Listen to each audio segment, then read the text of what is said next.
एक रेस्टोरेंट में खाना खाते हुए एक औरत के खाने में से कॉकरोच निकला। अब उस औरत ने शोर मचाना शुरू कर दिया।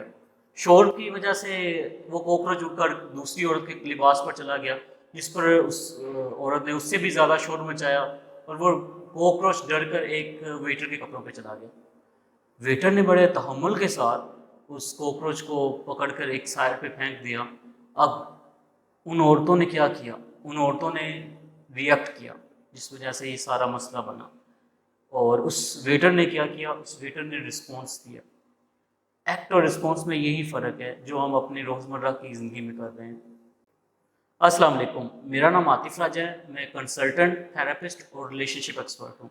आज मैं आपको मुआशरे के एक ऐसे मसले के मतलब बात करने जा रहा हूँ जो कि हर इनफरादी शख्स और हर एक का मसला है, चाहे वो ख्वाह वो मुआशी लिहाज से तंग हो, दफ्तरी लिहाज से, किसी स्कूल, कॉलेज, यूनिवर्सिटी, या फिर कोई और सरगर्मियों के लिहाज से देखा जाए, ख्वाह वो घरेलू हो या घर से बाहर की। मैं बात कर रहा हूँ गुस्से की। गुस्सा एक ऐसी चीज़ है जिससे हर कोई तंग है आजकल, या हर कोई उससे दो चार है। अगर हम गुस्से की बात करें, नफसियाती तौर पर देखा जाए तो गुस्सा रिजल्ट होता है फ्रस्ट्रेशन का। गुस्सा रिजल्ट होता है इन्फ्योरिटी कॉम्प्लेक्स का, सुपीरियरिटी कॉम्प्लेक्स का। गुस्सा रिजल्ट नहीं होता। जब हम किसी चीज़ के लिए रिस्पॉन्स नहीं करते, रिएक्ट करते हैं, तो हम उस गुस्से को शो कर रहे होते हैं। हम बात करें तो अगर फ़लसफ़ी लिहाज से, तो किसी दूसरे शख्स की गलतियों को, किस दूसरे शख्स की गलतियों की सज़ा खुद को देना गुस्सा है। गुस्सा ना सिर्फ मनफी तौर पर असरात अपने रखता है, बल्कि किसी लिहाज से देखा जाए तो इसके मुस्बत असरात भी होते हैं, यानी कि पॉजिटिव साइड्स भी हैं। आपको सुनने में हैरानी होगी, लेकिन हाँ, गुस्सा एक पॉजिटिव असरात भी रखता है। अगर देखा जाए तो गुस्सा हमें, अगर पॉजिटिव असरात में देखें, तो गुस्सा हमें मोटिवेट करता है कुछ करने के लिए। गुस्सा हमें मोटिवेट करता है अपनी फ्रस्ट्रेशन या अपनी बातें बाहर एक्सप्रेस करने के लिए।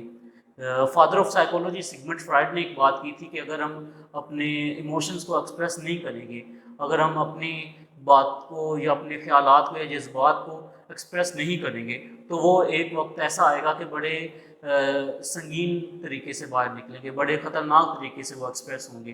तो गुस्सा हमें उन चीज़ों से उन चीज़ों से बचाता है और एक्सप्रेस करने में मदद देता है, हमें मोटिवेट रखता है। गुस्सा हमें जब गुस्सा आता है तो गुस्सा अपने साथ बेतहाशा एनर्जी लेकर आता है।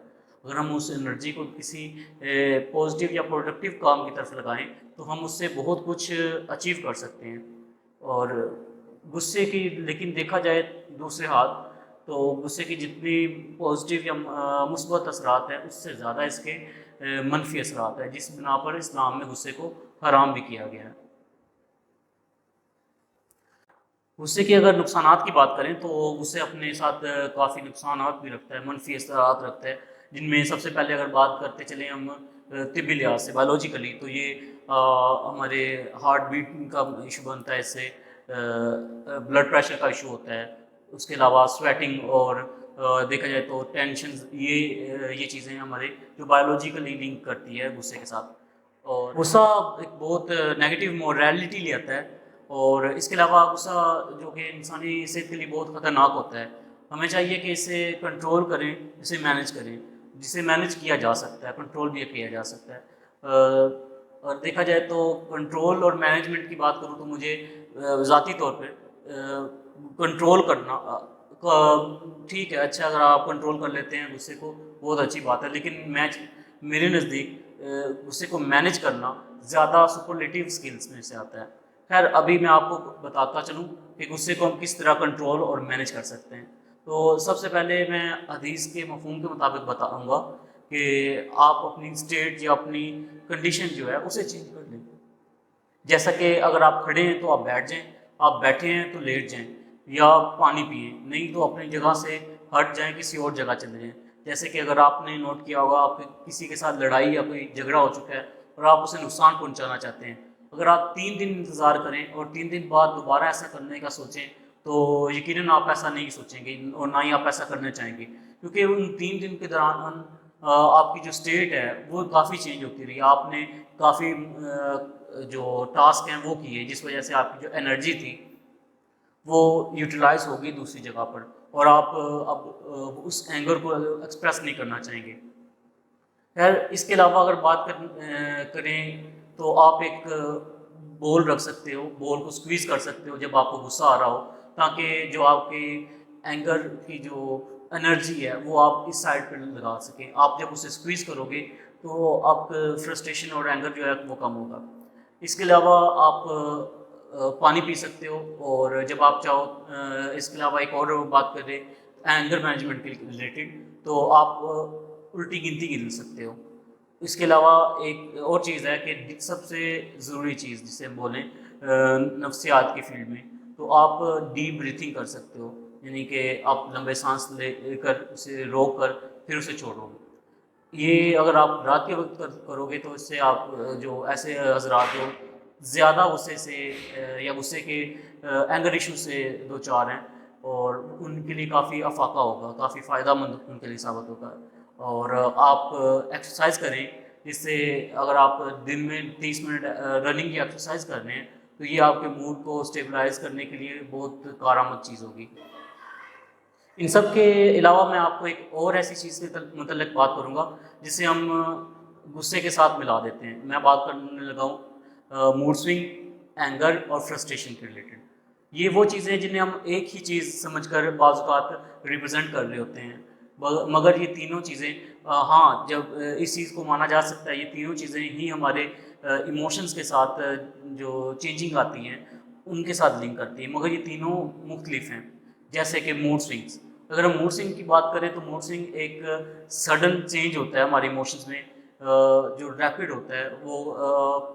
جیسے کہ آپ نے خود کو نوٹ کیا ہوگا کہ کبھی آپ بہت غصے میں ہوتے ہو, کبھی آپ بڑے خوش ہوتے ہو, کبھی آپ بڑے خود کو لو محسوس کر رہے ہوتے ہو, یا کبھی آپ خود کو بڑا انرجیٹک فیل کر رہے ہوتے ہو. یہ زیادہ تر خواتین میں محسوس کیا جاتا ہے, یا خواتین اس ایموشن کے ساتھ سفر کر رہی ہوتی ہیں یا اسے فیس کر رہی ہوتی ہیں. اگر ہم دوسری بات کریں تو آن دا ادر ہینڈ فرسٹریشن ایک ایسی چیز ہے جس سے جو کہ جارحانہ اور وربل نان وربل لوگوں کے اوپر تشدد کیا جاتا ہے, اور نہ صرف لوگوں کے اوپر خود کے اوپر بھی تشدد کیا جا سکتا ہے, جسے بھی ہم فرسٹریشن کے نتیجے میں دیکھا جا چکا ہے. فرسٹریشن جو ہوتی ہے یہ تھریٹ, اینگر اور ان چیزوں کے کمبینیشن, یعنی یہ چیزیں انہیں لیڈ کرتی ہیں جو کہ فرسٹریشن کی طرف آتی ہیں. اور اگر ہم لاسٹ پہ بات کریں اینگر کی, تو اینگر ایک فطرتی عمل ہے, ایک فطرتی ریئیکشن ہے جو کہ ایک ہمارا ایموشن ہے جو عام طور پر زندگی میں ہر انسان ہی فیس کر رہا ہوتا ہے, یا ہر انسان نے اسے فیس کیا ہوتا ہے, جو بالکل ہی نیچرل ہوتا ہے. مگر ایک بات, اگر ہم اینگر اور تھریٹ اور ان چیزوں کو زیادہ ایکسٹریم پر لے جائیں تو یہ فرسٹریشن کی طرف جائے گا. اینگر, فرسٹریشن اور تھریٹ, اگر اس سے دیکھا جائے تو یہ اگریشن کی طرف جائے گا. اور اگریشن ایک ایسا عمل ہے کہ جو وائلنس کی طرف لے کے جائے گا. اگر آپ اپنے اینگر کے اوپر کنٹرول کر رہے ہیں تو ٹھیک ہے, لیکن جب یہ زیادہ ایکسٹریم پر چلا جائے تو آپ کو چاہیے کہ آپ ماہر نفسیات سے تعلق کریں, ماہر نفسیات سے کنسلٹ کریں, تاکہ آپ کے اینگر ایشو کے اوپر کنٹرول کیا جا سکے. آگاہی لیجیے, زندگی آسان کیجیے. السلام علیکم.